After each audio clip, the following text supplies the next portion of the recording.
quiero hablarte de un salmo en esta noche, en su versículo 0.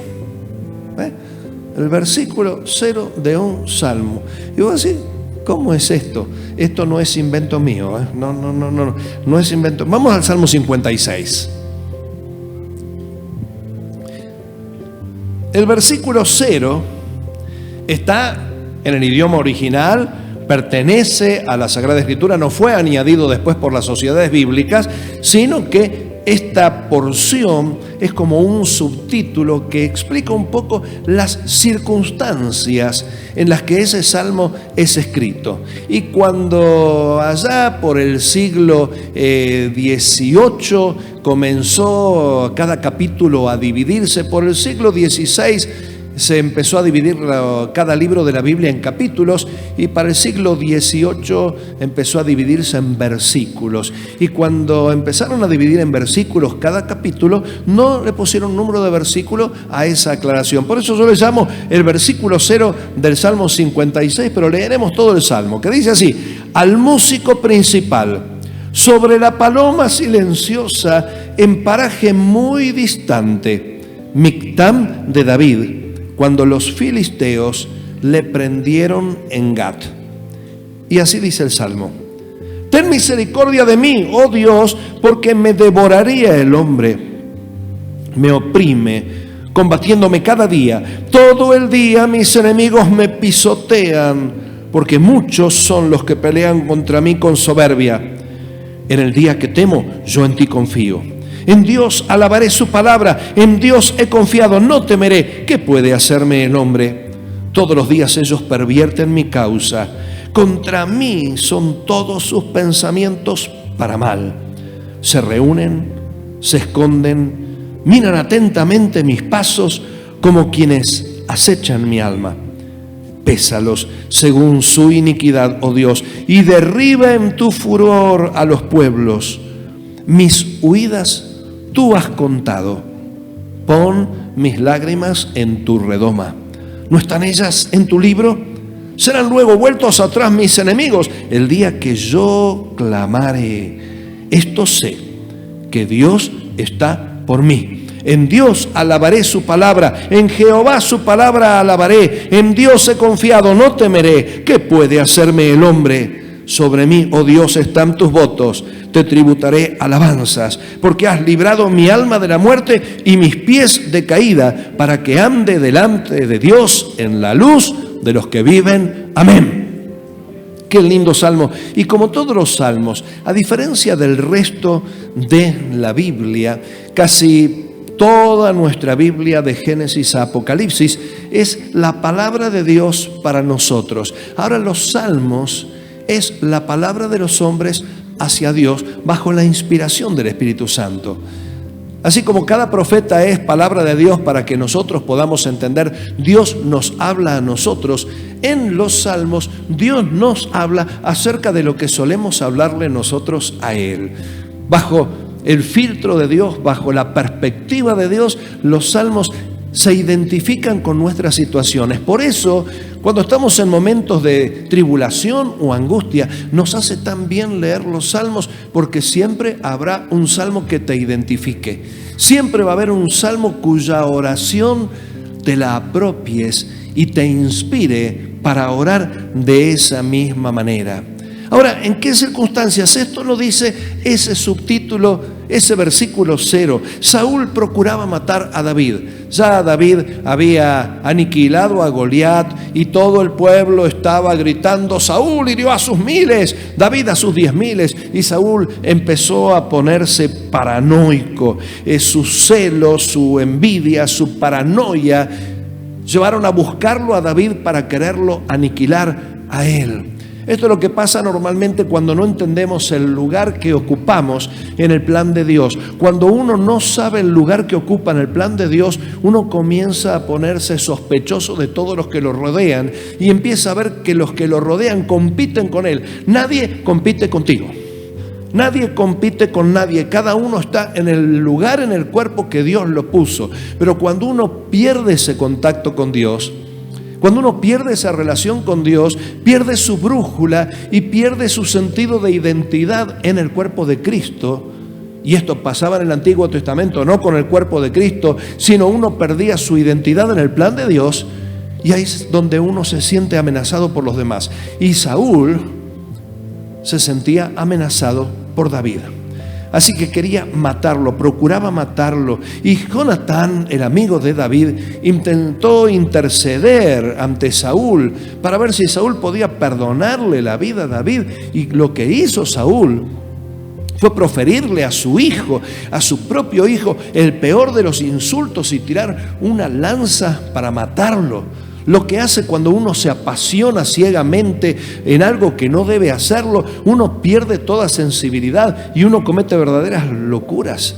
Así que cuando Jonatán advirtió que Saúl estaba enfurecido y no solamente estaba decidido a liquidar a David, sino a todos los que lo ayudaran a él, Jonatán entonces, en forma de código, empieza a decirle a David: David, es mejor que huyas. Es mejor que te vayas porque mi padre quiere destruirte. Así que David se va hacia el norte. Y en la ciudad de Nob, que se encontraba en las afueras de Jerusalén, se acerca donde estaba el tabernáculo y ahí le pide al sacerdote principal que le dé algún arma, alguna lanza, alguna espada, porque David huyó con lo que tenía puesto, ni valija pudo hacer. Así que necesitaba algún instrumento para defenderse, porque sabía que cualquier aliado de Saúl llevaría la cabeza de David hacia él. Así que le pide al sacerdote de Nob alguna lanza o espada, y lo único que había era la espada de Goliat, el petizo Goliat. ¿Cómo sería de grande Goliat? ¿Cómo sería su espada? A ver, hacé con tu mano el tamaño de la espada de Goliat. A ver, imagínate, por ahí alguno bien grande. Y David no era de tan gran porte. Así que se va con esa espada tan grande y se va al campo de los filisteos. Es así que era una táctica sabia. Cuanto más cerca uno está de los enemigos, más desapercibido pasa, porque la lógica lleva a pensar que uno se va a ir al otro lado opuesto a donde están los enemigos. Así que se infiltra entre ellos, pero cuando ven a David, sospechan que era él. Claro, no había WhatsApp, no había página web, no había Facebook, no había nada con lo que lo pudieran reconocer. Las caras de las personas eran solamente conocidas por los que estaban cercanos, pero por la clase de gente que lo acompañaba, por la forma en la que él se conducía, tal vez por alguna memoria que tendrían cuando él peleó contra Goliat, sospecharon que podía ser él y lo aprenden a David. ¿Y David qué hace? Finge estar loco. Así que empieza a tener conductas raras, se hace hincha de arriba, olvide, se hace el loco, pero tratan de sacarlo, se decepcionan de él, ¿no? Dicen: este es David, nos trajiste un loco que anda. Los grafitis fueron inventados por David porque él escribía en las paredes. Así que él es el autor de los grafitis y se le caían las babas por la barba y dice: no, a este tonto nos traes. Así que David creía que podía escapar de esto, pero tenía un elemento incriminatorio. En su cabalgadura, en sus enseres, tenía escondida la espada de Goliat. Acordate cómo era el tamaño de la espada de Goliat. No era un escarbadientes que entraba en un bolsillo. Estaba envuelta en quién sabe qué lienzos. Si llegaban a descubrir la espada de Goliat en las manos de David, ahí David era hombre muerto. Así que estaba paralizado, no quería dar ni un paso en falso. Mientras estaba detenido viendo qué pasaba, quedó paralizado, porque esta es una de las acciones que produce el miedo. Nos enseñan los psicólogos que hay 4 posibles reacciones frente al miedo. Una de esas puede ser ataque. Cuando uno ataca porque tiene miedo, bueno, uno está tratando de destruir aquello que lo considera una amenaza. ¿Qué es el miedo? ¿Qué es el temor? El temor es la percepción de algo que nos puede hacer daño junto con la sensación que no tenemos las herramientas para enfrentarlo. Así que cuando uno no tiene las herramientas para enfrentar algo, lo primero que hace es luchar. Una de las posibilidades de las reacciones, atacar. Otra de las reacciones puede ser rendirse, porque cuando uno se rinde está la posibilidad de no tener que pelear ni morir en la batalla. Otra de las posibles reacciones del miedo es huir, simplemente escapar. Dicen que el soldado que escapa de la guerra sirve para otra guerra. Pero otra de las posibles reacciones del miedo es quedar paralizado, porque cuando uno queda paralizado se mimetiza con el ambiente. Cualquier movimiento se va a delatar. Entonces uno queda quieto y se pierde con el paisaje. David se encontraba frente a ese tipo de reacción, paralizado. Cuando por fin lo echan por loco, él se va a la cueva de Adulam, que estaba camino hacia Jerusalén, y en esa cueva él se refugia con sus parientes y con todos los afligidos de corazón. Sumaban en total unos 400 hombres que se encontraban en esta situación. Mientras él estaba en esa cueva, rodeado de todos estos compañeros de sufrimiento, cada tanto aparecían algunos siervos de Saúl que iban, se asomaban, se mostraban como amigos, pero luego iban a dar la voz al rey diciendo: David está en esa cueva donde lo podemos atrapar. Seguramente, por lo que nos dice este versículo 0, este salmo lo compuso David poniéndole letra a la música de una antigua canción, y esto es lo que dice este subtítulo, llamada Una paloma silenciosa, paralizada por el miedo, que se hallaba muy lejos de su nido. Esto es lo que dice este versículo. ¿Por qué David nombra eso? Se ve que era una canción popular de una paloma que está lejos, lejos de su nido, y se queda en una rama, la atrapa la noche en esa rama, y ahí está la paloma tiesa, tiesa, aterrorizada. Hace 2 años atrás, cuando llegaba la primavera, todavía hacía bastante frío en la zona donde yo estaba, y en el comedor de casa veía que en la reja externa de nuestra ventana una paloma estaba armando un hermoso nido.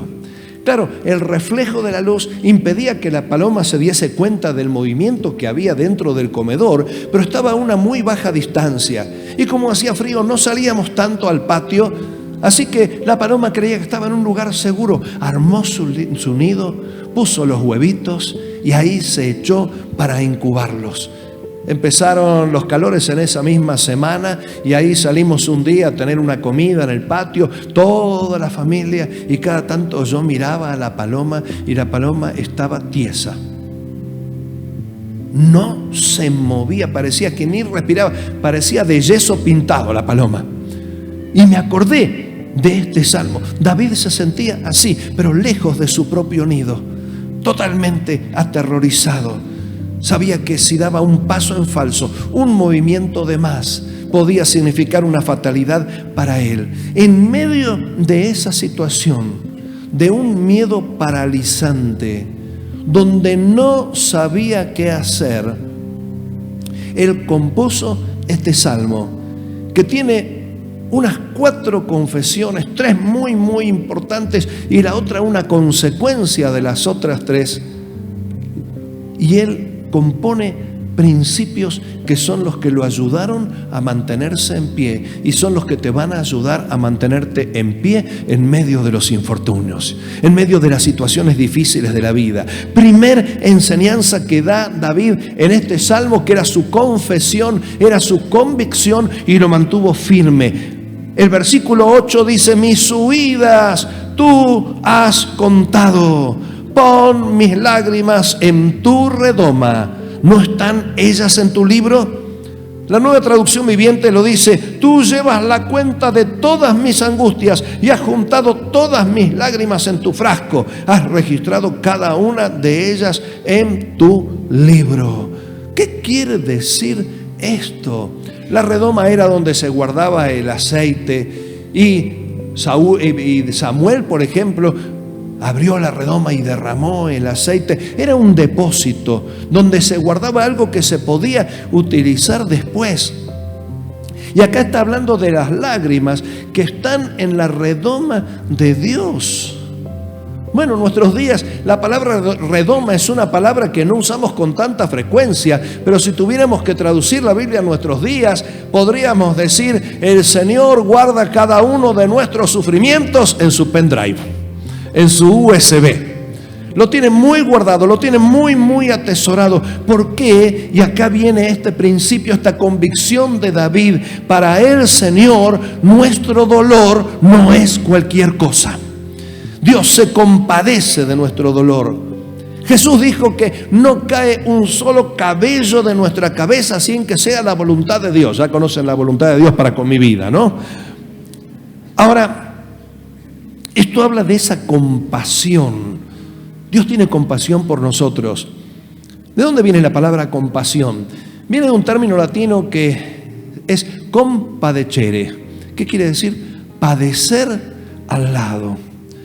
Esto significa sentirlo en las entrañas. En griego y en hebreo el término compasión nos da la idea de algo que afecta a las entrañas. Se me remueven las tripas, se me conmueve el corazón. Conmoverse es otro sinónimo de compasión. Sentir misericordia es otro sinónimo de compasión. Sentir lástima, sentir pena. No una lástima humillante, sino una lástima empática. Esto es compasión. Jesús mostró compasión mientras estuvo en esta tierra. La palabra de Dios se hizo carne para que entendamos cuál es el carácter de Dios, cuál es el carácter de Cristo. Y Cristo nos mostró en esta tierra cómo es su naturaleza. Dios es un Dios compasivo y misericordioso.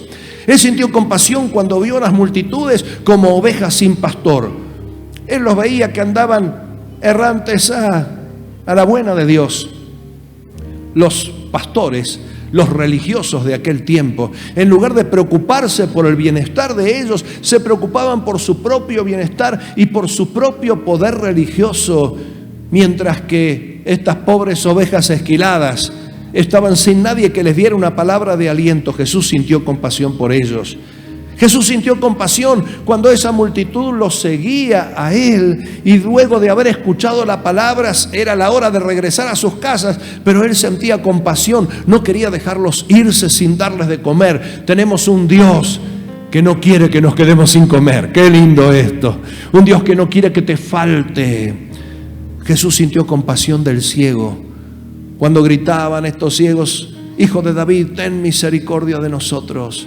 Jesús tuvo misericordia, tuvo compasión. Jesús tuvo compasión del leproso cuando le dijo: si quieres, puedes sanarme. Y Jesús le dijo: quiero hacerlo. Jesús sintió compasión de aquella viuda que perdió su único hijo. Esa mujer no solamente estaba viviendo el duelo del afecto, sino estaba viviendo el duelo de quedar en un estado de total desamparo. Jesús sintió compasión de ella. Jesús sintió compasión cuando habló de la parábola de los dos deudores. Dice que había uno que le debía poco, el otro que le debía muchísimo, y el que le debía una suma con la que no podía pagar ni él, ni sus hijos, ni sus nietos como esclavos, dice que el amo sintió compasión y le perdonó la deuda. En la parábola del buen samaritano, ese buen samaritano sintió compasión de ese judío, aunque no tenían nada que ver como cultura ni como grupo étnico, más bien eran enemigos. La parábola del hijo pródigo, el padre cuando vio a su hijo a lo lejos volver, el hijo estaba recitando el verso que le diría al padre: Padre, he pecado contra el cielo, contra ti, no soy digno de ser llamado tu hijo, recíbeme como uno de tus siervos.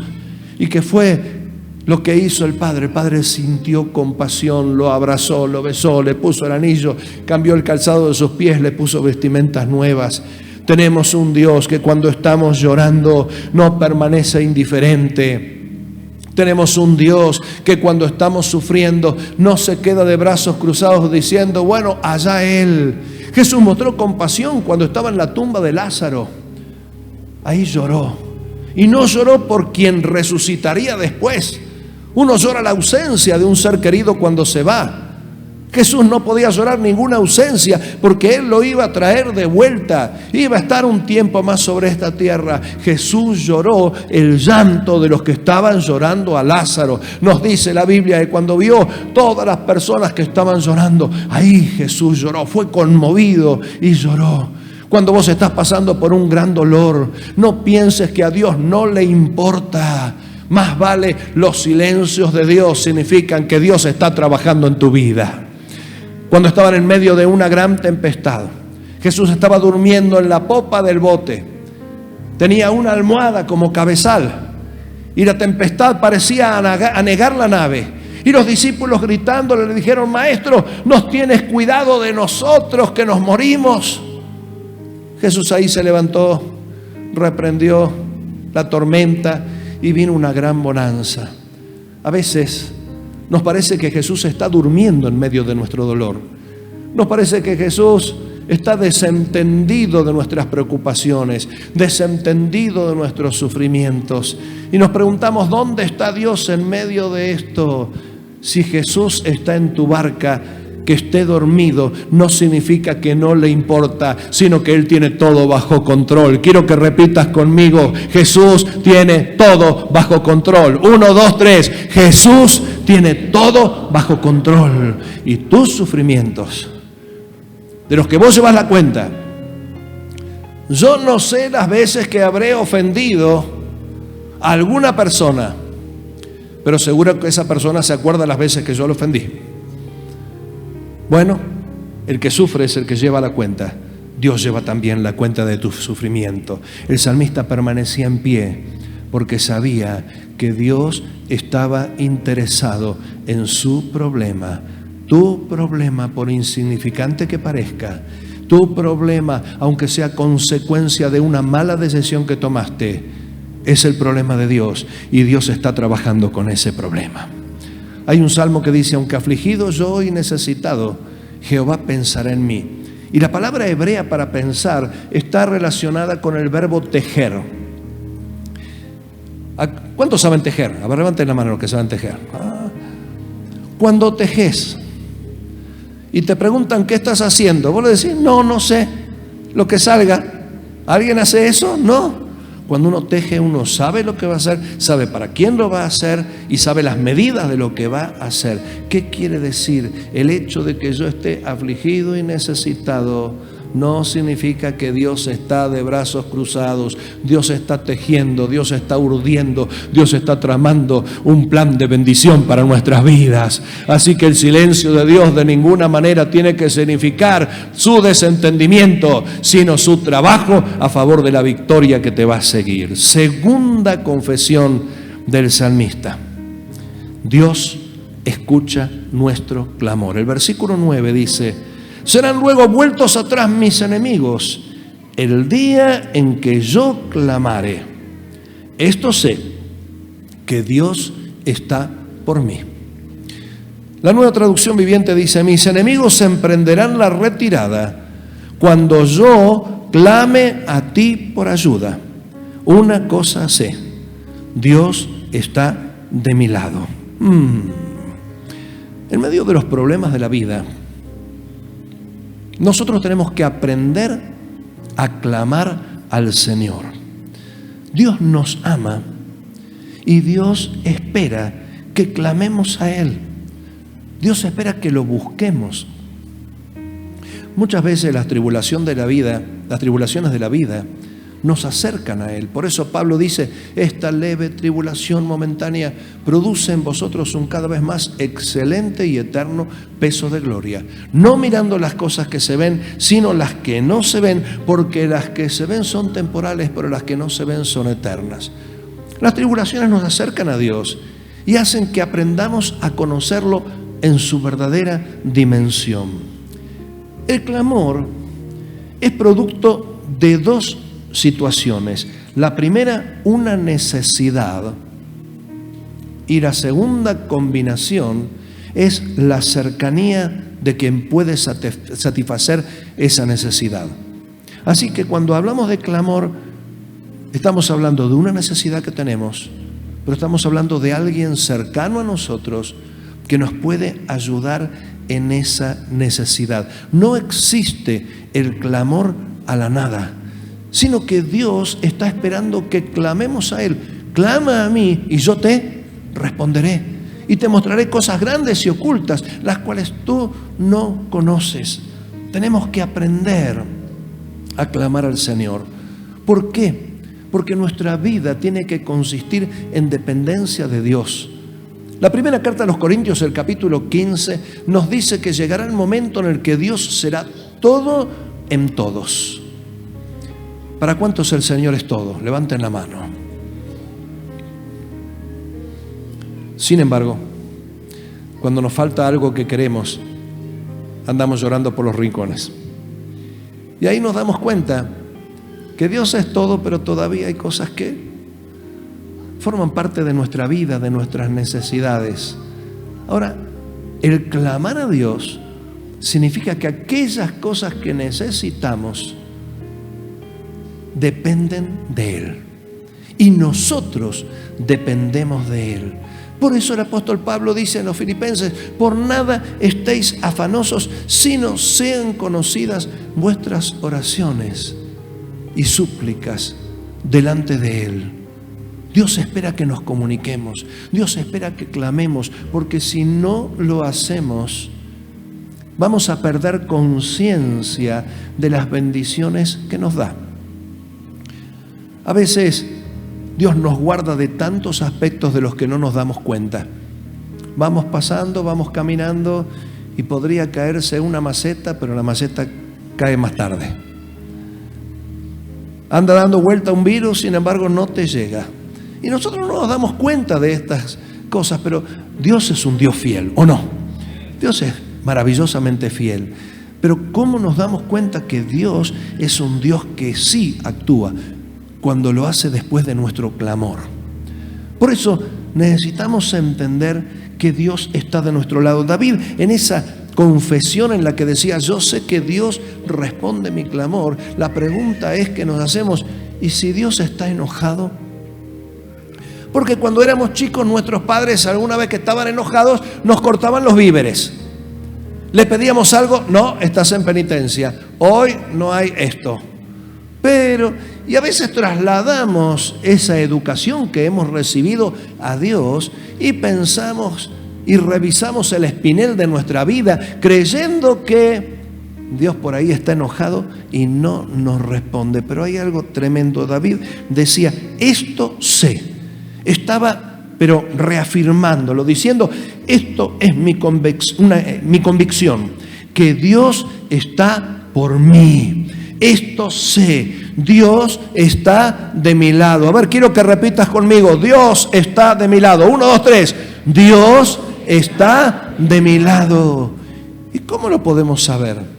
Porque Romanos dice: si Dios es por nosotros, ¿quién contra nosotros? El que no escatimó a su propio Hijo, ¿cómo no nos dará también con Él todas las cosas?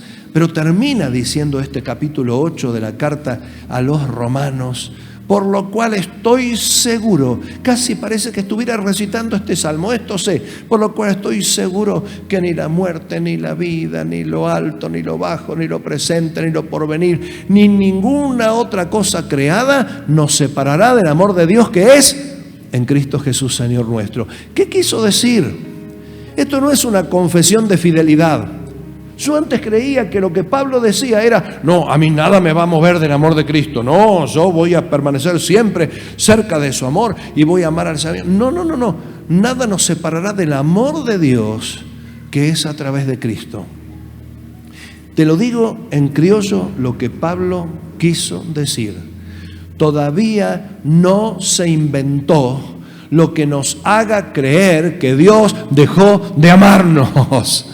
Todavía no existe lo que te pueda convencer que Dios te dejó de amar.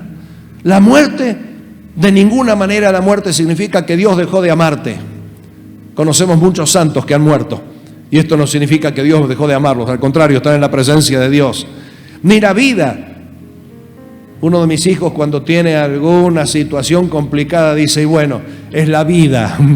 ¿Qué pasó? Me golpeó la vida. Bueno, la vida a veces tiene algunos sinsabores Sin embargo, en la vida no hay nada que nos haga pensar que Dios dejó de amarnos. Ni lo alto, ni lo profundo, ni lo presente, ni lo porvenir. Nada nos separa del amor que Dios nos tiene. Dios nos ama con amor eterno. Por eso Él prolongó la misericordia sobre nosotros. ¿Qué nos hace permanecer firmes? Saber que Dios no está ajeno a nuestro sufrimiento, pero saber también que Dios responde a los que claman. Y el salmista hace una tercera confesión. Los versículos 4 y 10 dicen: en Dios alabaré su palabra, en Dios he confiado.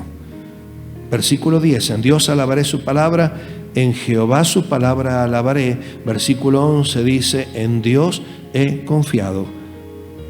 La otra versión dice: alabo a Dios por lo que ha prometido, en Dios confío.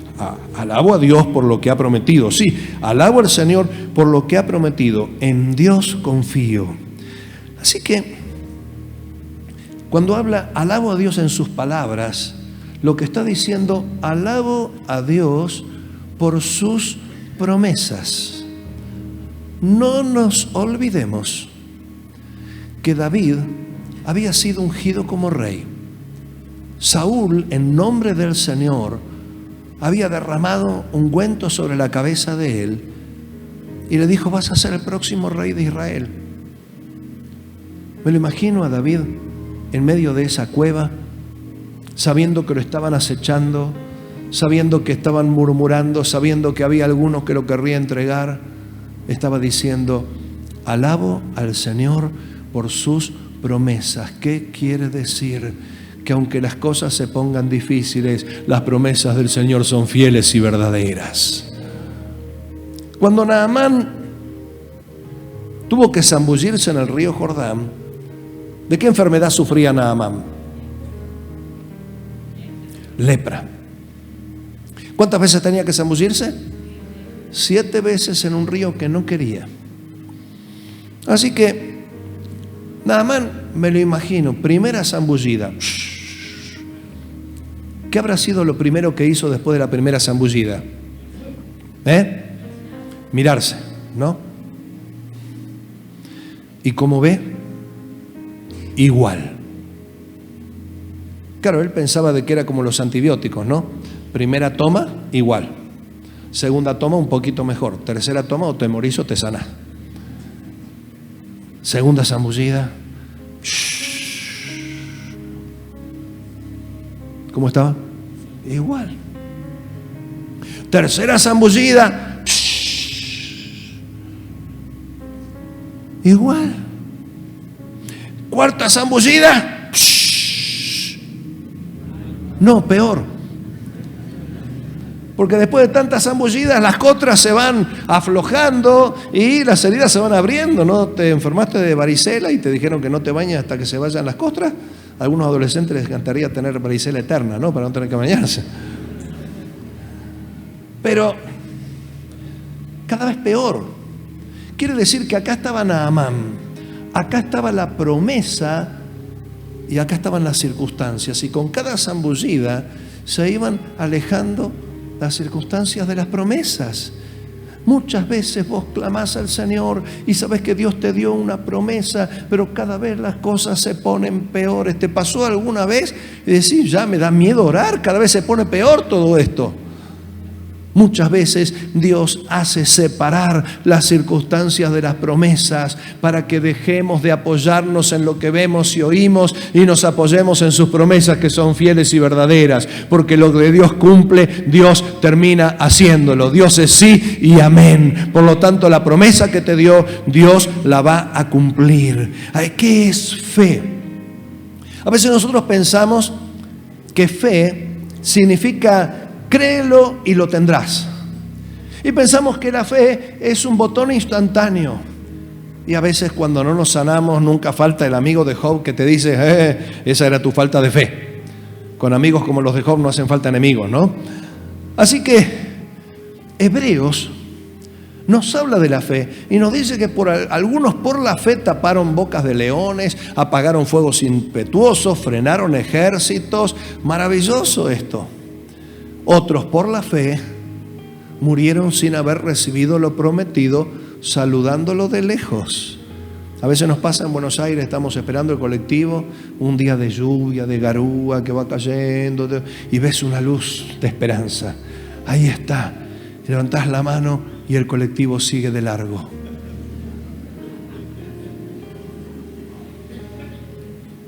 Algunos por la fe saludan de lejos la promesa. ¿Por qué? Para no ser recompensados ellos aparte de nosotros, como el juego de la posta. En el juego de la posta uno lleva el testimonio, pero uno tiene que llegar hasta cierto lugar. Uno quisiera ver la meta, pero no, la meta va a llegar a otro. Vos entregar el testimonio y decís, pero ¿por qué? Si yo corrí tanto, ¿por qué no voy a llegar a la meta? Porque cuando el otro llegue a la meta, va a ganar él, vas a ganar vos y va a ganar el que te dio el testimonio a vos. Y esto es lo que Dios hace. Pero otros por la fe fueron muertos a filo de espada, de aquí para allá, sin morada fija, vistiendo pieles de animales de los cuales el mundo no era digno. Esto es fe a veces. Entonces uno dice, ¿para qué sirve la fe si a algunos les va bien, a otros no pasa nada y a otros les va mal? Porque fe significa confianza en Dios.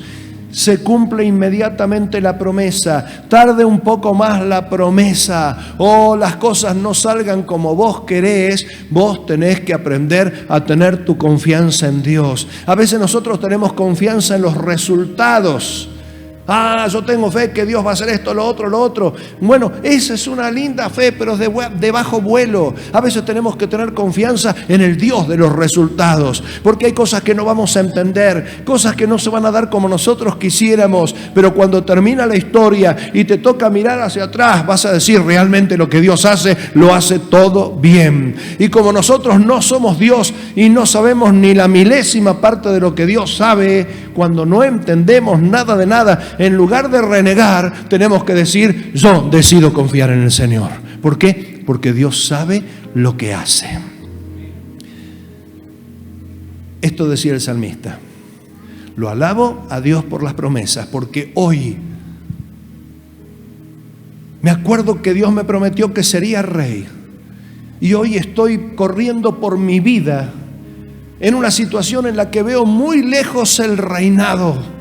Sin embargo, Señor, te alabo porque yo sé que tus promesas son fieles y verdaderas. Y eso es lo que tenemos que hacer con el Señor. Aunque todavía no estés recibiendo lo que le pedís, aprende a confiar en el Señor porque lo que Dios hace, lo hace justo a tiempo.